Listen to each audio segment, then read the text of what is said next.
চলাফেরা করে, যারা রোজাদার তার রোজাদারদের সাথে চলাফেরা করে, তারা দিনদার তারা দিনদাসদের সাথে চলাফেরা করে। নবী আলাইহিস সালাতু কি বলেছেন?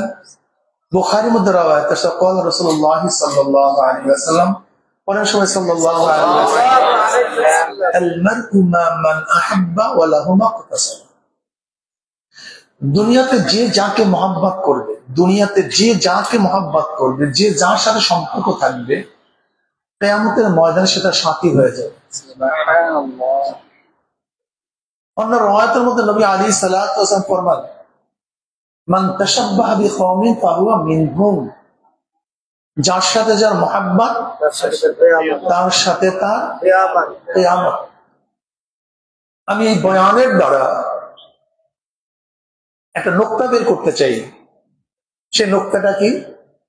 আল্লাহ পাক কালামে পাকের মধ্যে ফরমান, ইয়াউমা নাদউ কুল্লা উনাসিন বিইমামিহিম। ইয়াউমাল কিয়ামা নাদউ কুল্লা উনাস, নাসের বহু বছর উনাস, ডাকা হবে কিয়ামতের ময়দানে প্রত্যেকটা মানুষকে বিআমা ইমামিহিম, তার নেতার সাথে। কোরআনের আয়াত। এর জন্য আমি আপনাদেরকে একটা অনুরোধ করবো, সাহাবা সবচেয়ে দামি। আল্লাহ পাক কালামে পাকের মধ্যে ফরমান, ইয়া আইয়ুহাল্লাযীনা আমানুত্তাকুল্লাহ ওয়া কুনু মা'আস সাদিকিন। সাহাবা সবচেয়ে দামি, এর চেয়ে দামি কোনো জিনিস নেই। বিশ্বাস করেন, আমার গবেষণায় দুনিয়াতে সবচেয়ে দামি হলো সাহাবা, সাথীত্ব। দুনিয়াতে কোন মানুষ নেশাগ্রস্ত অবস্থায় দুনিয়াতে আসে নাই। নেশা পান করলো কিভাবে? একজন নেশাগ্রস্তের সান্নিধ্যে থাকার কারণে সে নেশা শিখছে। দুনিয়াতে কত মানুষ মদ পান করে জন্মগ্রহণ করে নাই, মদ শিখছে কিভাবে? একজন মদখোরের সাথে চলার কারণে মদ শিখছে। আমরা দুনিয়াতে কেউ কালেমা পাঠ করে দুনিয়াতে আসি নাই, কালেমা শিখছি কিভাবে? কথা বলেন সবাই, কথা বলেন। আমরা দুনিয়াতে কেউ নামাজ পড়ে দুনিয়াতে আসি নাই, নামাজ শিখছি কিভাবে? ইসলাম গ্রহণ করে কেউ আসি নাই, ইসলাম গ্রহণ করছে কিভাবে? একজন মুসলমানদের সাথে থাকার কারণে। সওবা সবচেয়ে দামি, এর চেয়ে দামি কোনো জিনিস নেই। সৎ সঙ্গে সর্বনাশ, অসৎ সঙ্গে সর্বনাশ। আমাদের অনেকের বাচ্চা আছে, আমাদের অনেকের বাচ্চা নাই। আমাদের বাচ্চাগুলি ধ্বংস হচ্ছে কেন? আমরা এত ভালো বানাবার চেষ্টা করি, এত সাধনা করি, তারপর আমাদের সন্তানগুলি কেন নষ্ট হচ্ছে বলেন তো? আপনি তো ভালো বানাবার চেষ্টা করেন, কিন্তু খারাপ হওয়ার আর কোনো কারণ নেই। একটা খারাপ লোকের সাথে চলার কারণে আমার ফুলের মতো ফেরেশতাতুল্য সন্তানটাও নষ্ট হয়ে যায়। এই জন্য সাহাবাত জনাব মুহাম্মদ রাসূলুল্লাহ সাল্লাল্লাহু আলাইহি ওয়াসাল্লাম দুনিয়াতে আসছেন কেন? নবী রাসূলগণ দুনিয়াতে আসছেন কেন? এটা মাথার মধ্যে রাখতে হবে। নবী রাসূলগণ দুনিয়াতে দ্রুতগামী রেল আবিষ্কার করার জন্য আসেননি, কম্পিউটার বানাবার জন্য আসেননি। নবী রাসূলগণ দুনিয়াতে কেন আসছেন? মানুষরূপী অমানুষদেরকে মানুষ বানাবার জন্য। কিসের জন্য আসছেন ভাই? মানুষরূপী হাইরাইজের বিল্ডিং বানাবার জন্য নবী রাসূলগণ দুনিয়াতে আসেননি। আপনারা বানান, কম্পিউটার আপনারা আবিষ্কার করেন, দুনিয়ার যা কিছু আধুনিক সব আপনারা আবিষ্কার করেন, এটা মানুষের কাজ। কিন্তু নবী রাসূলগণ দুনিয়াতে আসছেন মানুষরূপী অমানুষদেরকে মানুষ বানাবার জন্য। যেরকম ওমর ইবনে খাত্তাব রাদিয়াল্লাহু তাআলা আনহু, ওমর ইবনে খাত্তাব রাদিয়াল্লাহু তাআলা আনহু ইসলাম গ্রহণ করার আগে, ঈমান আনার আগে তার চক্ষু কাটা ছিল দুইটা। ইসলাম গ্রহণ করার পরে কান দুইটা, ইসলাম গ্রহণ করার পরে হাত অবায়ব। হযরত ওমর ইবনে খাত্তাব রাদিয়াল্লাহু তাআলা বাহ্যিক যে অবায়ব, ইসলাম গ্রহণ করার আগেও যা ছিল, ইসলাম গ্রহণ করার পরে একই ছিল। ইসলাম গ্রহণ করার আগে ওমর ইবনে খাত্তাব রাদিয়াল্লাহু তাআলা নবী আলাইহিস সালাতু ওয়াস সালাম হত্যা করার জন্য রওনা করছে। আপনারা জানেন সবচেয়ে নিকৃষ্ট কোন ব্যক্তি, সবচেয়ে খারাপ কোন ব্যক্তি? যে ব্যক্তি কোন নবীকে হত্যা করে তার চেয়ে খারাপ আর দুনিয়া থেকে হতে পারে। যে ব্যক্তি নবী আলাইহিস সালাতু ওয়াস সালামকে 100 লাল উট পাওয়ার বিনিময় হত্যা করার জন্য রওনা করছে, ভালো না খারাপ? এর চেয়ে খারাপ কেউ হতে পারে না। কিন্তু ওমারের মধ্যে এমন কি পরিবর্তন আসছে ইসলাম গ্রহণ করার পরে? ওমারের কথা এখন পানিতে শোনে। আপনারা জানেন, আপনারা সবাই জানেন, মিশর ইসলাম দখল করার পরে নীল নদের মধ্যে প্রতি বছর একজন সুশ্রী সুন্দরী আকর্ষণীয় রমণীকে জবে করতে হবে, এছাড়া জোয়ার আসতো না। মুসলমানরা সেখানে দখল করার পরে মিশরের মানুষ বলতেছে যে এইতে কাজ করতে হবে, না তো পানি আসবে না। মুসলমান বলছে এটা শিরক, এটা কুফর, এটা সম্ভব না। মিশরের মানুষ বলতেছে সম্ভব হোক অথবা নাই হোক এটা দেখার বিষয় নয়, তোমরা পানি দাও। গভর্নর বিশাল ফাসাদে পড়ছে, কি করবে? একটা জিনিস করা জায়েজ নাই, আর না করলে উপায় নেই। আপনারা জানেন গভর্নর ওমর ইবনে খাত্তাব রাদিয়াল্লাহু তাআলা চিঠি লিখছেন মিশরের হালাতে, আমিরুল মুমিনিন কি করব? আমিরুল মুমিনিন সরাসরি চিঠি লিখছেন নীল নদের কাছে। হ্যাঁ, নীল নদ যদি আল্লাহর হুকুমে জারি হও, চিঠি পাইতে দেরি, জারি হইতে দেরি হবে না। আর আল্লাহর হুকুমে জারি না হয়, তোমার জারি হওয়ার কোনো প্রয়োজন নেই। ঐতিহাসিক কি বলেন? এই চিঠি পানির মধ্যে পড়তে দেরি, জোয়ার হইতে দেরি হয়নি। কি বুঝলেন? সে ওমর তো আগের মতোই, একই ওমর, চেহারা একই, কিন্তু ওমারের মধ্যে এমন কি পরিবর্তন আসছে? ওমারের কথা পানিতে শুনে। আপনারা জানেন সিরিয়ার মধ্যে মুসলমান যুদ্ধ করতেছিল, সারিয়া রাদিয়াল্লাহু তাআলা পিছন থেকে আক্রমণ করার জন্য কাফিররা প্রস্তুতি নিচ্ছিল। ওমর ইবনে খাত্তাব রাদিয়াল্লাহু তাআলা মদিনার মিম্বারে বসে, ইয়া সারিয়াতুল জাবাল, হে সারিয়া উনজুর ইলাল জাবাল, সারিয়া পাহাড়ের দিকে তাকাও, কোথায় সিরিয়া আর কোথায় মদিনা? সারিয়া রাদিয়াল্লাহু ভ্রুক্ষেপ করলেন না। আবার ওমর ইবনে খাত্তাব রাদিয়াল্লাহু, ইয়া সারিয়াতুল জাবাল, দ্বিতীয়বার ভ্রুক্ষেপ করলেন না। ঘটনা কি কিসের আওয়াজ? আমির তো মদিনায়, আমি সিরিয়ায়। আবার তৃতীয়, ইয়া সারিয়াতুল জাবাল, সারিয়া রাদিয়াল্লাহু পিছনে একদল সৈন্য প্রেরণ করলেন। দেখেন উল্টা পিঠ থেকে বেঈমানরা তাদের আক্রমণ করার প্রস্তুতি নিচ্ছে। সারিয়া যাদের আক্রমণ করলেন, প্রতিহত করলেন। সবাই আশ্চর্য, মদিনার লোক। সারিয়া রয়েছে সিরিয়ায়, আর এখান থেকে বলছি ইয়া সারিয়াতুল জাবাল। আমার সারিয়া রাদিয়াল্লাহু আশ্চর্য, আমির রয়েছে মদিনায়, আমি এখানে, আওয়াজ তার। আপনারা জানেন ঘটনা, সবাই জানেন। যখন সারিয়া রাদিয়াল্লাহু তাআলা বিজয় ভেসে মদিনায় ফিরছিলেন, মুসলমানরা বের হয়ে গেছে। বলছে ভাই সারিয়া অমুক দিন অমুক তারিখ জুমার সময় আমিরুল মুমিনিনের কোনো আওয়াজ পাইছো নাকি? হ্যাঁ পাইছি তো। কি আওয়াজ? বলে আমি তো যুদ্ধ করতেছিলাম। আমির বলছে ইয়া সারিয়াতুল জাবাল, আমি ভ্রুক্ষেপ করছিলাম না। আবার বলছে ইয়া সারিয়াতুল জাবাল, আমি ভ্রুক্ষেপ করছি। আবার ইয়া সারিয়াতুল জাবাল, আমি তাকায় দেখি পিছন থেকে আক্রমণ আসছে। আল্লাহর কসম, ওই সময় যদি আমিরুল মুমিনের আওয়াজ না পাইতাম, আমরা একজনও বাঁচতে পারতাম না। কি বুঝলেন? ওমার আওয়াজ দেয় মদিনায়, আওয়াজ পৌঁছে সিরিয়ায়। এখন আওয়াজ বাতাস সিরিয়া পৌঁছায় দেয়। কি পরিবর্তন হলো ওমারের মধ্যে? চিন্তার বিষয় আছে কি নেই? কথা বলেন না, মারাত্মক চিন্তার বিষয়। ওমারের চেহারা, ওমারের অবয়ব সবই ঠিক, কিন্তু ওমারের মধ্যে এমন কি পরিবর্তন আসছে এটা আমাদের জানার বিষয় আছে। একবার মদিনার মধ্যে ভূমিকম্প, ওমর ইবনে খাত্তাব রাদিয়াল্লাহু তাআলা লাঠি দিয়ে বলেন থাম, ওমনে থেমে গেছে। কি বুঝলেন? কি বুঝলেন? যে ওমর ছিল সবচেয়ে নিকৃষ্ট, অথচ নবী আলাইহিস সালাতু ওয়াস সালাম বুখারীর মধ্যে রওয়ায়াত আছে যে আমার পর কেউ নবী হইলে ওমর নবী হয়ে যেত। যে ওমর ছিল এত নিকৃষ্ট, সেই ওমর নবী আলাইহিস সালাতু ওয়াস সালাম পবিত্র জামানে বারবার জান্নাতের সুসংবাদ পেয়েছেন। যে ওমর ছিল এত নিকৃষ্ট, সেই ওমরের অনুকূলে কোরআনের বহু আয়াত নাযিল হয়ে গেছে। কি পরিবর্তন হয়েছে বলেন তো? চেহারা, হাত, পাও, টাকা বেড়ে গেছে, ক্ষমতার পরিবর্তন, সৌন্দর্যের পরিবর্তন না। বলো, জোরে বলেন কি ভাই? জোরে বলেন। উদাহরণ আরেকটা নেন, বুঝতে পারবেন। একটা উদাহরণ নেন, বেলালে হাবশী রাদিয়াল্লাহু তাআলা আনহু নিজেও গোলাম। বাবা যেরকম নাফিকের সন্তান নাপিত, মুসির সন্তান এরকম হয় না, জেলের সন্তান। ঠিক আগের জমানায় বংশক্রমে গোলামের সন্তান গোলাম, গোলামের সন্তান গোলাম, গোলামের সন্তান গোলাম, এদের বংশে গোলাম। হাফসান লোক বেলালে হাবশী রাদিয়াল্লাহু তাআলা, কালো মূর্খ মানুষ, কোনদিন শিক্ষা গ্রহণ করতে পারেনি, 1 টাকার মালিক না, গোলামদের কোন মিলকিয়াত থাকে না, 1 শতক জমির মালিক না, কালো কুচ্ছিত, সম্মান ইজ্জত বলতে কিচ্ছু ছিল না। ইসলাম গ্রহণ করার পরে বেলালের মধ্যে এমন কি পরিবর্তন আসছে, এমন কি পরিবর্তন আসছে, নবী আলাইহিস সালাতু ওয়াস সালাম মেরাজের রজনীতে পায়ের শব্দ পান, পায়ের আওয়াজ পান।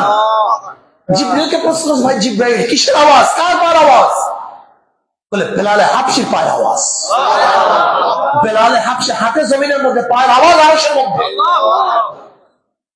বেলালে হাবশী আযান দেয় জমিনের মধ্যে, আযানের শব্দ চলে যায় আরশের মধ্যে। প্রিয় ভাইরা, কি পরিবর্তন আসছে বেলালের মধ্যে? একদিনও কি চিন্তা করছেন? একদিনও চিন্তা করছেন যে বেলাল রাদিয়াল্লাহু কবে চলে গেছেন, আজও এখানে, আজও এখানে আপনাদের সামনে বেলালের আলোচনা চলতেছে। আপনারা জানেন রাবিয়া বসরি রাহমাতুল্লাহি আলাইহা, রাবিয়া বসরির নাম শোনেন না সবাই? জানেন উনি একটা বাজা মহিলা ছিলেন, বাজা, ছেলে সন্তান হইতো না। এই মহিলাগুলো খাটো ছিল, মহিলা কিন্তু কালো ছিল, মহিলা কিন্তু বান্দি ছিল। আজ কত বছর আগে, সেই তাবিনদের যুগে রাবিয়া বসরি আজও মালয়েশিয়ায় আপনাদের সামনে তাদের বয়ান চলতেছে। ভাই, কত ধনীরা চলে গেছে, কত বাদশা চলে গেছে, কত ক্ষমতাসীনরা চলে গেছে, কেউ কার নামও মনে নেয় না, ঠিক না? আমার বাবারা, আমার ভাইয়েরা, আসলে আমাদের সমস্যা কি? আমাদের সমস্যা যে জিনিসটা পচে যাবে, গলে যাবে, নিকৃষ্ট একটা শরীর, সুম্মা রাদাদনাহু আসফালা সাফিলিন, যেটা নিকৃষ্ট পচা। ওমর বিন আব্দুল আজিজ রাহমাতুল্লাহ আলাইহি বলেন, গোটা দুনিয়ার মানুষ শোনো, তোমরা যে যাকে মহব্বত করো, সে মারা যাওয়ার 3 দিন পর তার দিকে তাকাতে পারবে না। আমি স্ত্রীকে মহব্বত করি, মারা যাওয়ার 3 দিন পর তার অবস্থাটা কেমন হবে বলেন তো? ফুলে গেছে, চেহারা বিবর্ণ, পুষ পড়বে, গন্ধ, ভস্য গন্ধ। বাবাকে সন্তানরা মহব্বত করে, মারা যাওয়ার পরে কাছেও থাকতে পারবে না। স্বামীকে স্ত্রী মহব্বত করে, মারা যাওয়ার পরে কাছেও থাকতে পারবে। এইটি হাকিকত।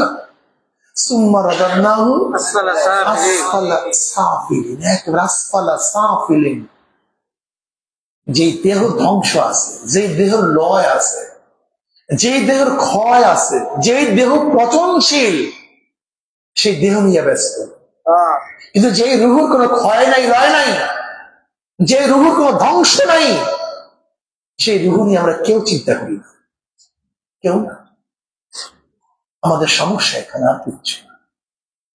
যে রুহুর ক্ষয় নাই, লয় নাই, ধ্বংস নাই, সেই রুহু নিয়ে কেউ চিন্তা করি না। যে কলব মানুষকে মানুষ বানায়, যে কলবকে মানুষ বানায়, শ্রেষ্ঠ বানায়, জীবন জান্নাতের মেহমান বানায় দেয়, যে কলব, সেই কলবের টেনশন চিন্তা আমাদের কার মধ্যে নেই?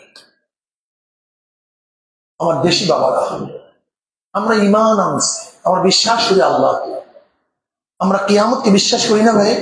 কি সবাই করেন তো? ইমাম বুখারী রাহমাতুল্লাহ আলাইহি তার কিতাব শেষ করছেন, শেষ বাবটা কি? ওয়ানাদাউল মাওয়াজিন আল কিসত লিয়াউমিল কিয়ামা ওয়া আন্না আমাল বানি আদম ক্বালাহুম ইউজান। ইমাম বুখারী রাহমাতুল্লাহ আলাইহি তার শেষ বাব, বুখারী শেষ, ওয়ানাদাউল মাওয়াজিন আল কিসত লিয়াউমিল কিয়ামা, আল্লাহ পাক কিয়ামতের ময়দানে ইনসাফের, কিসত মানে কি? ইনসাফ, ন্যায়, ন্যায়ের ইনসাফের একটা মিজান স্থাপন করবেন, মিজান পাল্লা। এবার ইমাম বুখারী কি বলেন? ওয়া আন্না আমালা বানি আদম ক্বালাহুম ইউজান, বনি আদমের বালেগ হওয়ার পর থেকে মৃত্যুর আগ পর্যন্ত। বলেন তো কবে থেকে ভাই? সবাই বলেন। বালেগ হওয়ার পর থেকে, গত বছর না, তার আগের বছর না, এই দিন না, গত দিন না, বালেগ হওয়ার পর থেকে মৃত্যুর আগ পর্যন্ত যাহা কিছু করছি, যাহা কিছু করছি, যত কথা বলছি, যত দিকে তাকাইছি, যত দিকে হাত সম্প্রসারণ করছি, যত দিকে পাও বাড়াইছি, ওজন করা হবে। চিন্তা করছি একদিনও? দেখেন সারাদিন চিন্তা কি? খাওয়া বাঁচা, খাওয়া বাঁচা, কিভাবে খাবো, কিভাবে বাঁচবো। আচ্ছা বলেন তো, যে চিন্তাটা আপনি আমি করি, এই চিন্তাটা গরু করে না? করে না? খাওয়া বাঁচার চিন্তা আজি একটা গরু খাওয়া বাঁচার চিন্তা করে না? কথা বলেন না? একটা মহিষ, একটা ছাগল, একটা কুকুর, তারা সবাই তো খাওয়া বাঁচার চিন্তা করে, কিভাবে খাবো, কিভাবে বাঁচবো। প্রত্যেকটা জানোয়ার কিন্তু খাওয়া বাঁচার চিন্তা করে, কথা ঠিক না? যদি শুধু খাওয়া বাঁচার চিন্তাই আপনি আমি করি, তাহলে গরুর মধ্যে, ছাগলের মধ্যে, মহিষের মধ্যে পার্থক্য কোথায় আছে? কোনো পার্থক্য না। কিন্তু কোনো গরুর চিন্তা নাই, কোন ছাগলের, মহিষের চিন্তা নাই কে আমাকে বানাইলো, কেন বানাইলো। মহিষের চিন্তা আছে হালাল হারামে, বান্দরের চিন্তা আছে হালাল হারামে। ইমাম গাজ্জালী রাহমাতুল্লাহ আলাইহি বলেন, এই কথাটা মনে রাখবেন, কিয়ামত পর্যন্ত ভুলবেন না। কেউ বলবেন? এখন বলবো সহজ। ইমাম গাজ্জালী রাহমাতুল্লাহ আলাইহি বলেন, আল্লাহ পাক তার কুদরতে 3 ধরনের মাখলুকাত সৃষ্টি করেছেন। কয় ধরনের? নাম্বার 1 জানোয়ার, বলেন জল, বলেন নাম্বার 2 ফেরেশতা, বলেন নাম্বার 3 মানুষ। আল্লাহ পাক জানোয়ার সৃষ্টি করছেন, প্রবৃত্তি দান করছেন, চাহিদা দান করছেন, কিন্তু আকল জ্ঞান দান করেননি। গরুর চাহিদা আছে কি নাই? খাওয়ার চাহিদা, পায়খানা পেশাবে, যৌনতা, কিন্তু আকল নাই, জ্ঞান নেই। কোনটা খাওয়া উচিত, কোনটা উচিত না, কোন জায়গায় পায়খানা প্রসাব সারা উচিত, কোন জায়গায় উচিত না, কোন জায়গায় যৌনতা জায়েজ, কোন জায়গায় জায়েজ না, এই চিন্তা কোন জানোয়ারের মধ্যে নেই। চাহিদা আছে কি নাই? জোরে বলেন, কি নাই? আছে কি নাই? কি এর উল্টা ফেরেশতা, ফেরেশতার আকল জ্ঞান আছে, জ্ঞানের কোনো অভাব নেই, কিন্তু চাহিদা নেই। খাওয়ার চাহিদা, দেখার চাহিদা, কোনো কিছুর চাহিদা নাই। সিনেমা দেখার চাহিদা নাই, বিল্ডিং বানাবার চাহিদা নাই, গাড়ি কেনার চাহিদা নাই। আছে কি? আকল জ্ঞান নাই, চাহিদা আছে, আকল জ্ঞান। গরুর ছাগলের আছে চাহিদা নাই, উভয় সমন্বয় মানুষ। মানুষের কি আছে? বলে কি আছে? চাহিদাও আছে। যেই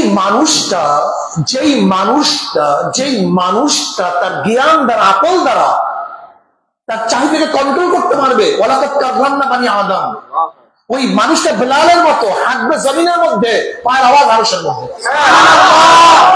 ওই মানুষটা উমরের মতো কথা বলবে, মদিনায় চলে যাবে। ওই মানুষটা উমরের মতো চিঠি লিখবে পানিতে, পানি শুনতে বাধ্য। ওয়ালাকাদ কাররামনা বানি আদম, বুঝতে পারিনি। আর যে মানুষটা তার আকল দ্বারা তার প্রবৃত্তি চাহিদাকে কন্ট্রোল করতে পারবে না, উলাইকা শাররুল বারিয়া, কুত্তা শিয়ার চেয়ে খারাপ হয়ে যায়।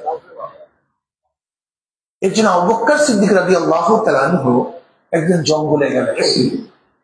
জঙ্গলে যাওয়ার পর একটা গরুর গায়ে হাত দিছে, পিঠে হাত দিয়ে বলে, গরু তুই আমার চেয়ে 1000 গুণ, তুই সারাদিন ঘোরো, খাও, যখন মনে চায় শো, যখন মনে চায় উঠো, তোর সামনে কবর নেই, কিয়ামত নেই, মিজান নেই, পুলসিরাত নেই। কিন্তু আমি আবু বকরের সামনে কবর, আমার সামনে মিজান, আমার সামনে পুলসিরাত, আমার সামনে কিয়ামত। ভাইও, ও আমার দেশি বাবারা, ও দেশি বাবারা, এত দূরে আসছেন, আপনার নিয়তকে ঘুরে পেলেন। আপনি এই নিয়াতে আসছেন আমি শুধু কামাই করবো, সওয়াব হবে না। কেন আসছেন? আপনি এই নিয়াত করেন। হাদিসের মধ্যে আসছে মিজানের মধ্যে সবচেয়ে কোন নেক ভারী হবে আপনারা জানেন? নামাজ, রোজা, হজ, যাকাত, তেলাওয়াত, জিকির, হ্যাঁ, উত্তম চরিত্র প্রথম ওজন হবে। কিন্তু সবচেয়ে ভারী হবে কোনটা? হোসনে আখলাক সবচেয়ে প্রথম ওজন হবে, কিন্তু সবচেয়ে ভারী হবে কোন নেক? হালাল রুজির থেকে, হালাল রুজির থেকে পরিবার পরিজনের জন্য যাহা কিছু খরচ করা হয়েছে এর মাধ্যমে যে ন্যাক, সেই ন্যাক সবচেয়ে বেশি ওজন। আমি একজন প্রায় প্রবাসীদেরকে হাদিসটা শুনাই, নিয়াতি ঘোরা করেন। আপনি এখানে কেন আসছেন? আমি হালাল রুজি কামাই করার জন্য আসছি। আমার স্ত্রীর মুখে হালাল কামাই তুলে দেব, আমার সন্তানের মুখে হালাল রুজি কামাই করব, হালাল রুজি তুলে দেব, আমার মার জন্য খরচ করবো, আমার বাবার জন্য খরচ করব, আমার পরিবার পরিজনের জন্য খরচ করে কাসবুল হালালে ফরিজাতুন বাদাল ফরিজা। অন্যান্য ফরজের মতোই হালাল রুজি কামাই করাও কি ফরজ। নবী আলাইহিস সালাতু ওয়াস সালাম ফরমান কাদা ফাকরা ইয়াকুনা কুফরান। গরাবাত, ফকিরি মানুষকে কুফরের দিকে টানিয়ে নিয়ে যায়। আমি হালাল রুজি কামাই করার জন্য আসছি। আমি আমার স্ত্রীকে, আমার সন্তানকে, আমার বাপকে, আমার মাকে, পাড়া প্রতিবেশীকে আমি হালাল রুজির থেকে খাওয়াবো। আপনার যতক্ষণ থাকবেন এই মালয়েশিয়ার মধ্যে এই নিয়াত করার কারণে প্রত্যেকটা কদমে কদম সওয়াব করতেছেন, কামাই, নিয়াতে ঘুরাবার কারণে। আমার দাদা জান রহমাতুল্লাহ চমৎকার উদাহরণ, তুমি বাড়ি বানাইছো, বাড়ির জন্য জানলা প্রয়োজন আছে কি? কিসের জন্য জানলা রাখছো? আলো আসবে। কিসের জন্য জানলা রাখছো? বাতাস আসবে। যদি শুধু বাতাসের জন্য, আলোর জন্যই জানলা রাখো, সেখানে বাতাসই পাবা, আলোই পাবা, কিন্তু সওয়াব পাবা না। কিন্তু এক ব্যক্তি জানলা রাখছে, আমি জানলা কেন রাখছি? সোবের সাথে কখন হবে দেখবো, আলো আসবে, কোরআন তেলাওয়াত করবো, আমি জানলার ফাঁক দিয়ে ওলামাদেরকে দেখবো, আজানের শব্দ পাবো, নামাজে উঠবো। আচ্ছা বলেন তো, এই ব্যক্তি এই নিয়াতে যে জানলা রাখে, আলো বন্ধ হবে? বাতাস বন্ধ হবে? কিন্তু সওয়াব ইন্নামাল আমালু বিন্নিয়াত। এই যে নিয়াতের তাদাখুল জায়েজ, আমাল ইন্নামাল আমালু বিন্নিয়াত, নিয়াত এবং নিয়াত তাদাখুল জায়েজ। এর জন্য আপনি নিয়াত পরিবর্তন করেন। আমি এখানে আসছি হালাল রুজি কামাই করার জন্য। আমি বিশ্বাস করি হাজার রাকাত নফল ইবাদতের চেয়েও হালাল রুজি কামাই করার ইবাদতের সওয়াব অনেক বেশি। লক্ষ রাকাত নফল ইবাদত আপনি করছেন আর হারাম গ্রহণ করছেন, কোন সওয়াব নেই, পাও সবই পাও। বিশ্বাস হয় না? আমি একটা হাদিস, মুসলিমের হাদিস শুনাই। নবী আলাইহিস সালাতু ওয়াস সালামের কাছে একজন বলছে, ইয়া নবী আল্লাহ, কেউ যে শহীদ হয় তার গুনার অবস্থা এগুলো সব মাফ। একটু পর বললেন, আমি কি বললাম না? বলছে তো ইয়া শহীদের সব মাফ। বলে এইমাত্র আমার জিবরাইল আছে, ইল্লা হক্কুল ইবাদ, ইল্লা হক্কুল ইবাদ, ইল্লা হক্কুল ইবাদ।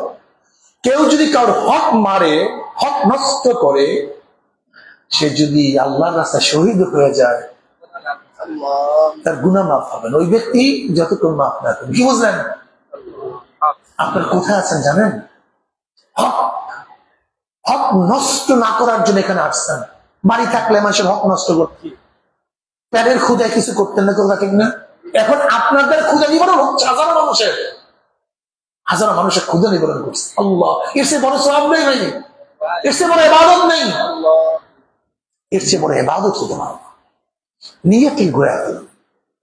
শুধু দুনিয়ার নিয়ত করিয়া না, বিল্ডিং করবো, গাড়ি করবো, বাড়ি করবো, সুন্দর না। আপনি নিয়াত করেন আমি কি করবো? হালাল রুজি কামাই করব, হালাল ভাবে খরচ করবো। বিল্ডিং বানানো কি বন্ধ হবে নাকি? কথা করেন। স্ত্রীর মুখে খানা দাও কি বন্ধ হবে নাকি? সন্তানের মুখে। কিন্তু আপনার প্রতি মুহূর্তে কি হয়ে যাবে? আল্লাহ কি বলেন? ফাইজা কুদিয়াতিস সালাতু ফান্তাশিরু ফিল আরদি ওয়াবতাগু মিন ফাদলিল্লাহ। নামাজ শেষ, হালাল রুজির জন্য বের হয়ে যাবে। ফান্তাশিরু ফিল আরদি, জমিনের মধ্যে মেঘদার বাতান নেই যে এত দূর যেতে পারবো, এত দূর যেতে পারবো না। আমি ইসে চলে আসছে মালয়েশিয়া, কোনো সমস্যা নেই তো। আর একটা কথা বলতেছে নবী আলাইহিস সালাতু ওয়াস সালাম, আল ফারকু বাইনাল আবদ ওয়াল কুফর তারকুস সালাহ।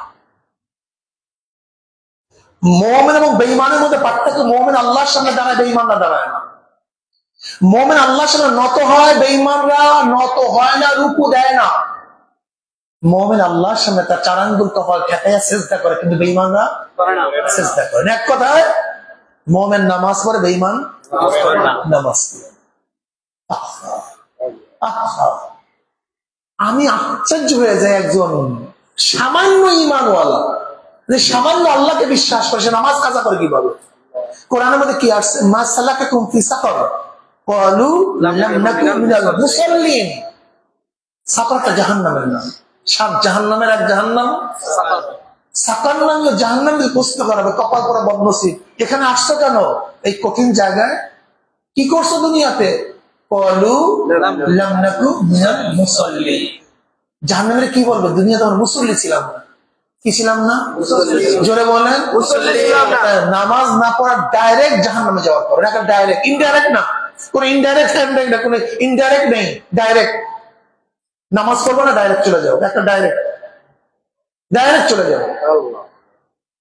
কেন নামাজ কাজা করবেন? কার জন্য করবেন? যে স্ত্রীর জন্য, সন্তানের জন্য এত কষ্ট করতেছেন, জীবনটাকে ধ্বংস করতেছেন, জীবনটাকে শেষ করতেছেন, জীবনটাকে পানি করে ফেলাইতেছেন, অথচ তাদের জন্য কামাই করবেন না, নামাজ পড়বেন না। আপনার চেয়ে বদনসিব, কপাল পড়া দুনিয়াতে করবে। সবচেয়ে বড় বদনসিব আপনি।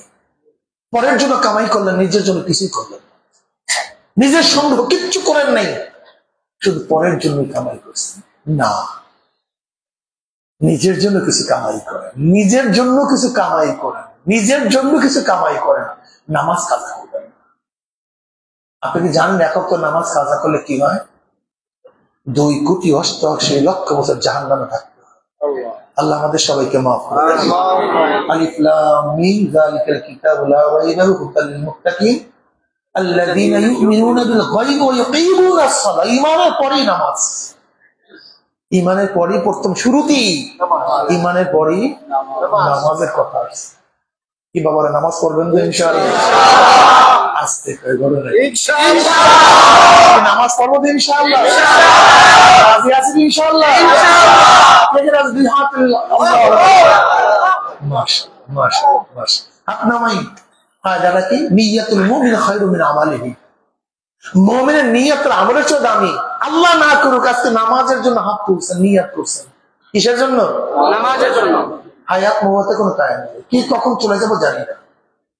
এই যে হাত তুলছেন না, নামাজের নিয়ত করছেন না, যদি মারাও যাই আজকে রাত্রে, তা নামাজ পড়লে যেই সওয়াব, নামাজ না পড়লে সেই সওয়াব হয়ে যাবে। নিয়ত করছি বলা নামাজ কাজা, নামাজ কাজা করি। প্রথম কি বয়ান ছিল, এবার একটু পরীক্ষা নেই। বেলাল দামি হওয়ার কারণ কি ছিল? কলব। ধরে বলেন কি? বেলাল দামি হওয়ার কারণ কি ছিল? ওমর দামি হওয়ার কারণ কি ছিল? কলব। আর এই কলব তৈরি হয় সোহবাতের মাধ্যমে। কিসের মাধ্যমে? ইয়া আইয়ুহাল্লাযীনা আমানুত্তাকুল্লাহ ওয়া কুনু মা'আস সাদিকিন। সৎ সঙ্গে স্বর্গবাস, অসৎ সঙ্গে স্বর্গবাস। আপনি দেখবেন এই ওমানের মধ্যেও, এই মালয়েশিয়াও হাজারো মানুষ কামাই করার জন্য আসছে, খারাপ সোহবাতে গিয়া সব কিছু ধ্বংস করিয়া ফেলেছে। নাই একজন সোহবাত খুবই ভালো, সোহবাত খুবই খারাপ। যদি আমরা নেককারদের সোহবাতে থাকতে পারি, ইনশাআল্লাহ আজকে হোক কালকে আপনি নেককার হয়ে যাবেন। একজন ডাক্তারের সাথে চলতে চলতে ডাক্তার হওয়া যায়, একজন ইঞ্জিনিয়ারের সোহবাতে থাকতে থাকতে ইঞ্জিনিয়ার হওয়া যায়, একজন আল্লাহওয়ালার সোহবাতে থাকলে একজন ব্যক্তি আল্লাহওয়ালা হইতে পারে। জোরে বলেন সুবহানাল্লাহ। এ আমার দেশি বাবারা, আমার মুরব্বী বাবারা, দুনিয়া থাকার জায়গাটা কেউ থাকতে পারবো না। আমাদের আগেকার সবাই চলে গেছে, আমরাও চলার পথে। দুনিয়াতে যারা আসবে কেউ দুনিয়াতে থাকতে পারবে না। 2 দিন আগে 2 দিন পরে। হাসিবু ক্বাবলা আন তুহাসাবু। কি নিয়ে রওনা করছেন, কোথায় রওনা করছেন? আমার মৌতে কি উপায়? আমার মৃত্যু ইমানের সাথে হবে না বেঈমানের সাথে হবে? কবরের মধ্যে আযাব হবে কি হবে না? কিয়ামতের ময়দানে আমলনামার ডাইন হাতে পড়বে না বাম হাতে পড়বে। فأما من أوتي كتابه بيمينه فيقول هاؤم اقرءوا كتابيه إني ظننت أني ملاق حسابيه فهو في عيشة راضية في جنة عالية قطوفها دانية كلوا واشربوا هنيئا بما أسلفتم في الأيام الخالية। যাদের আমলনামা ডাইন হাতে পড়িয়া যাবে আমার মাওলা তাদেরকে জান্নাতের ফয়সালা দিয়ে দেবে। আল্লাহ তুমি কবুল করিয়া নাও।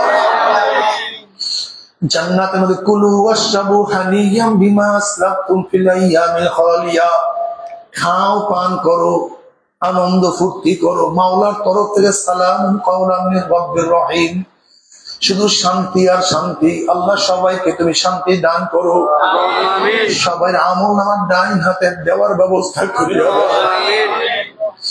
وأما من أوتي كتابه بشماله فيقول يا ليتني لم أوت كتابيه ولم أدر ما حسابيه يا ليتها كانت القاضية ما أغنى عني ماليه هلك عني سلطانيه خذوه فغلوه ثم الجحيم صلوه ثم في سلسلة ذرعها 70 ذراعا فاسلكوه। যাদের আমলনামা বাম হাতে পড়িয়া যাবে বাম হাতটা সিনা ফাড়িয়া পিছনে চলিয়া যাবে, বলবি ইয়া লাইতানি লাম উতা কিতাবিয়া, আফসোস যদি আমি আমার আমলনামা না পাইতাম। এত নামাজ কাজার গুনাহ, এত রোজা ছাড়ার গুনাহ, এত জেনার গুনাহ, এত মদের গুনাহ, এত সুদের গুনাহ, এত মিথ্যার গুনাহ, এত গিবত শিকারের গুনাহ। ইয়া লাইতানি লাম উতা কিতাবিয়া ওয়ালাম আদরি মা হিসাবিয়া, আফসোস যদি আমি হিসাবের সম্মুখীন না হইতাম। ইয়া লাইতাহা কানাতিল কাযিয়া, আফসোস যদি আমার কবর শেষ ঠিকানা হইয়া যাইতো, আমি কিয়ামতের মাঠে না উঠতাম। মা আগনা আন্নি মালিয়া হালাকা আন্নি সুলতানিয়া, যেই টাকার জন্য পয়সার জন্য এত কষ্ট করছি, এত সাধনা করছি, যেই জমির জন্য, যেই ঘরের জন্য, যেই বাড়ির জন্য, গাড়ির জন্য, দোকানের জন্য জীবনটাকে ধ্বংস করিয়া ফেলাইছি, মা আগুনা আন্নি মালিয়া, সেই মাল আমাকে কোন উপকার করতে পারে নাই। হালাকা আন্নি সুলতানিয়া, কোথায় আমার মেম্বারি, কোথায় আমার চেয়ারম্যানি ক্ষমতা, কোথায় আমার সরদারি, আমার ক্ষমতা তো এখন নাই, আমার সমস্ত ক্ষমতাই তো ধ্বংস হয়ে গেছে। নাফরমান দুই হাত চামাইতে থাকবে, চামাইতে চামাইতে কোন পর্যন্ত চামাইতে চামাইতে সব ধ্বংস করিয়া বলে। নাফরমান আফসোস করবে, কোথায় কি করবে দিশা পাবে না। আল্লাহ বলে খুযুহু ফাগুল্লুহু, হে ফেরেশতা নাফরমানকে ধরো, ওকে বান্ধিয়া ফেলো। এই আদেশ দেওয়ার সাথে সাথে ফেরেশতারা 70 গজ লম্বা লম্বা গুণের শিকল দিয়া নাফরমানকে বান্ধিয়া ফেলাইবে। যেরকম কুকুরের পার মধ্যে রশি লাগাইয়া টানতে টানতে কুয়ার মধ্যে ফালাইয়া দেয়, এইভাবে নাফরমানের হাত পার মধ্যে জাহান্নামের শিকল লাগাইয়া টানতে টানতে জাহান্নামে নিয়ে যাবে। কত বাবা দেখবে ছেলেকে নিয়ে যায়, ছেলে দেখবে বাবাকে নিয়ে যায়, কত স্ত্রী দেখবে স্বামীকে নিয়ে যায়, কত স্বামী দেখবে স্ত্রীকে নিয়ে যায়, কত বড় ভাই দেখবে ছোট ভাইকে নিয়ে যায়, কত ছোট ভাই দেখবে বড় ভাইকে নিয়ে যায়, কত উস্তাদ দেখবে ছাত্রকে নিয়ে যায়, কত ছাত্র দেখবে উস্তাদকে নিয়ে যায়, কত বন্ধু দেখবে বন্ধুকে নিয়ে যায়, কত পীর দেখবে মুরিদকে নিয়ে যায়, কত মুরিদ দেখবে পীরকে নিয়ে যায়, কত মেয়ে দেখবে মাকে নিয়ে যায়, কত মা দেখবে মেয়েকে নিয়ে যায়, নাফরমান যাহা কিছু ধরবে সব সিরিয়া যাবে। এইভাবে হাত পায়ের মধ্যে জাহান্নামের শিকার লাগাইয়া টানটা টানটা জাহান্নাম জাহান্নামের মধ্যে ফিক্কা ফিক্কা ফিক্কা ফিক্কা মারতে থাকবে। বাবার নবী আলাইহিস সালাতু ওয়াস সালাম ফরমান, ওই নাফরমানকে জাহান্নামের মধ্যে মারার পরে 1 বছর 10 বছর 20-30 বছর না, 40 বছরও না, 50 বছরও না, 70 বছর পর্যন্ত 70 বছর পর্যন্ত জাহান্নামে যাইতেই থাকবে। ডাইনে আগুন, বামে আগুন, উপরে আগুন, নিচে আগুন। আল্লাহ তুই আমাদের সবাইকে মাফ করিয়া দাও। তবে আমার যুবক বাবারা, আমার মুরব্বী বাবারা, দুনিয়াতে আসছি থাকার জন্য নয়। যেরকম আমরা মানুষে আসছি এখানে থাকার জন্য নয়, কামাই করার জন্য আসছি। কামাই করার শেষ আবার দেশের বন্দার দেশে চলিয়া যাব। ঠিক দুনিয়াতে আসছি আখিরাত কামাই করার জন্য। যখন আখিরাত কামাই করার শেষ হয়ে যাবে, আমরা সেই জান্নাতের বন্দারা জান্নাতে চলিয়া যাব। খোদা না খাস্তা, খোদা না খাস্তা, যদি কাগজপত্র ঠিক না থাকে, কাগজপত্র ঠিক না থাকলে তোমার বিরুদ্ধে আমার মধ্যে কেস হয়ে যায়, সাজা ভোগ করতে হয়। ঠিক জান্নাতের কাগজপত্র না থাকলে, জান্নাতের কাগজপত্র না থাকলে তোমাকে আমাকে সাজা ভোগ করতে হবে। যদি আমার মুসলমান বাবারা, আমার বাবারা, আমার যুবক বাবারা, মুরব্বী বাবারা, সেই জান্নাতের কাগজপত্র ঠিক করিয়া তারপরে কবরে যাইও। কাগজপত্র ঠিক না করিয়া কেউ মাওলার কবরে যাইও না। তবে মুমিন মুসলমান বলতে সবাই মনে চায় গুনার থেকে ফিরিয়ে নেয় কবল করিয়া মাওলার জান্নাত, কিন্তু সবাই যাইতে মনে চায়।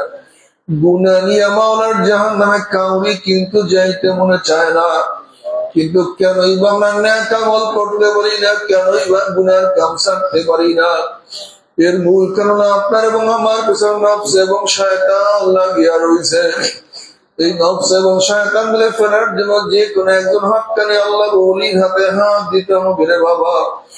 খবরদার, বর্তমান জামানে সব জায়গায় ভেজাল, সব জায়গায় ভেজাল আর ভেজাল। বিরিক্ষেত নাম কি, ফলে পরিচয়।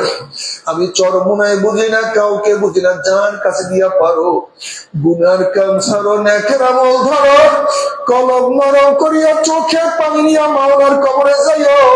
যেরকম দুনিয়ার ঘরে আগুন লাগলে পানি ছাড়া নিবানো যায় না, ঠিক তদ্রুপ তোমার এবং আমার গুনার দ্বারা যে জাহান্নামের আগুন জ্বলিয়া রয়েছে, চোখের পানি ও ছাড়া কিন্তু জাহান্নামের আগুন নিবানো সম্ভব না।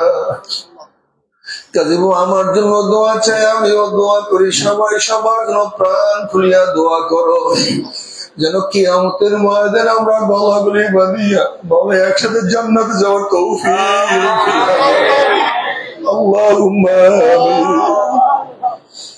আল্লাহুম্মা আমিন, আল্লাহুম্মা আমিন। আল্লাহ, আমরা কতবার গুনাহগার বান্দা, গুনার বোঝা মাথায় নিয়ে আমাদের দেশের থেকে হাজার হাজার মাইল দূরে তোমার শাহী দরবারে হাত তুললাম রে মাওলা। দয়া করে মায়া করে তুমি আমাদের জিন্দেগীর সমস্ত গুনাহ খাতা মাফ করে দাও। আল্লাহ, মাফ করবাই না, ক্ষমা করবাই না, তোমার বন্দার এখানে কেন আসছে রে মালিক? ও মালিক, আমরা এখানে রিলিফ নেওয়ার জন্য আসি না, কম্বল নেওয়ার জন্য আসি না। এত দূরের থেকে সারাদিন কষ্ট করার পরে এখানে কেন আসছি? কেউ নামাজ কাজা করিয়া ফেলাইছি, কেউ রোজা ছাড়িয়া দিছি, কেউ পর্দা কর্মের মধ্যে লিপ্ত হয়ে গেছি, কেউ হারাম কবিরা গুনাহ করিয়া ফেলাইছি। আল্লাহ, আমরা জাহান্নামের কাজ করিয়া ফেলাইছি। আল্লাহ, জাহান্নামের খাতা থেকে আমাদের নামটা কাটিয়া দাও। আল্লাহ, জাহান্নামের খাতা থেকে আমাদের নামটা কাটিয়া দাও। জান্নাতুল ফেরদাউসের মধ্যে আমাদের নামটা উঠায় দাও। আল্লাহ সন্তান অন্যায় করে বাবার কাছে মাপ না পাইলে মার কাছে মাপ পাওয়ার আশা করে, ভিক্ষুক এক দরজায় ভিক্ষা না পাইলে অন্য দরজায় ভিক্ষা পাওয়ার আশা করে, আমরা তোমার দুয়ারের ভিক্ষু। তুমি কাইয়া দাও, তারাইয়া দাও, আর কোন দরজা নাই রে বালি, আর তো কোন আল্লাহ তুমি আমাদেরকে তাকাইয়া দেখো, তোমার বান্দারা কেন কান্দে? তোমাকে হারায়া ফেলাইছে,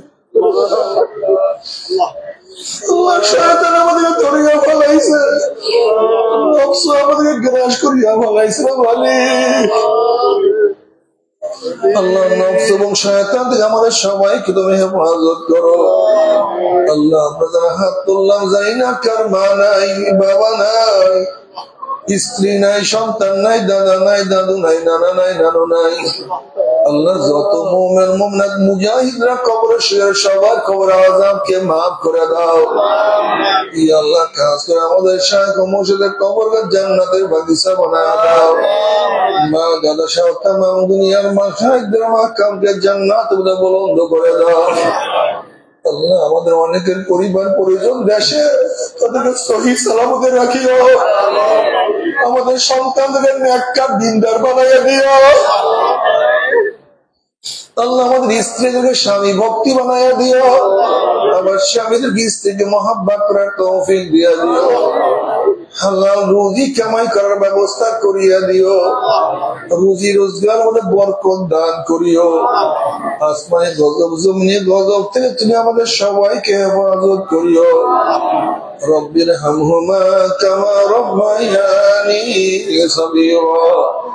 وصلى الله تعالى على خير خلقه محمد وآله وأصحابه وأزواجه وأتباعه أجمعين وارحمنا معهم برحمتك يا أرحم الراحمين.